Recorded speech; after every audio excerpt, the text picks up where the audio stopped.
Hey guys, how's it going? Welcome back to Node.js tutorials. In the last one we did awesome work where we managed to write data to our database. In this one we'll do even more awesome work where we'll actually read data from our database. So let's get started.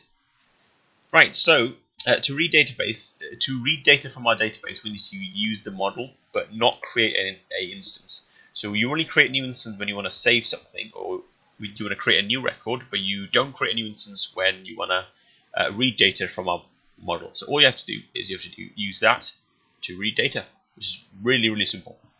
Right, so what we'll do is we will create our, so instead of using this in-memory database, we'll modify our get thing to actually read data from the database and save that as a database array object, and then we'll read stuff from it.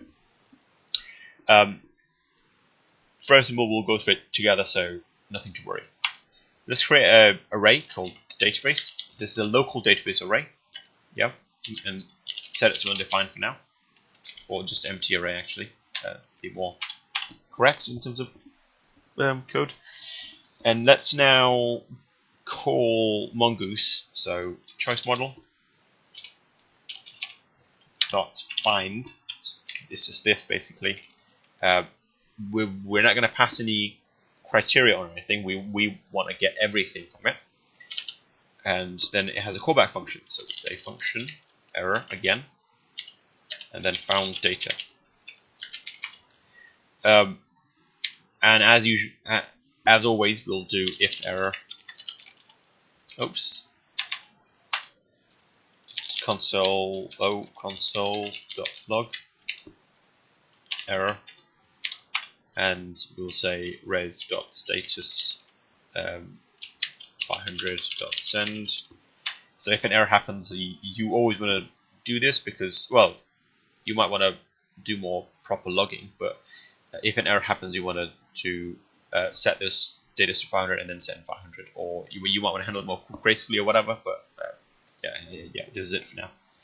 And we'll just do else. So else, this means we have found the data, and then we can put this code in there. So this code can go, this is support, drag and drop. So now we're, instead of database, we can just do found data. So found data, and we will say found data.length and send the response object, which is correct. Yeah. And in fact, we don't even need this anymore because we're not using it. Right, so that's it. Let's try this out. This might not work because I don't feel very confident, but let's try it because you never know until you try. Let's terminate that and let's restart our Node.js server. Go back to Postman, and because we already have one object saved, we should be able to get it. So say send. We didn't get anything. Interesting. It did give us 200, which means we did do it right. Oh, there we go. It's set to database. So yes, it's set to database. It needs to be found data.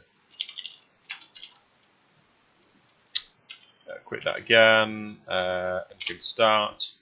Go back to Postman, send, and there we go. We have our object back. So this is now the one that's stored in the actual database. So we've got name, method, let's rename that, ID, and then vector and that kind of stuff. So now if you go back to post and save another bit, so if we save something else like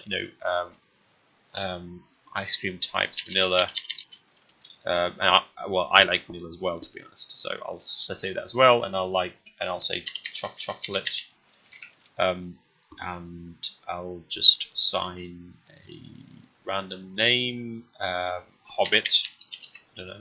Well, Hobbit's not quite a name actually, so it's a bit wrong. Bilbo. And then send that. And now if we do the get request again, we should have all the data. Ha ha ha ha. Now, unlike previously, if we shut down the database, restart it again, the data should persist. So send that again, and we still have the data. So yes, our production system works. Right, so that's it for this tutorial, guys. We have achieved quite a bit in this mini-series. We are able to read data, write data, connect to a database, define a new schema, and do lots literally. So we'll meet in the next tutorial where we'll cover how to update data, which is going to be very exciting because we'll actually update a piece of data in database. So yeah, let's do this. Cheers guys, see you guys later. Take care, bye bye.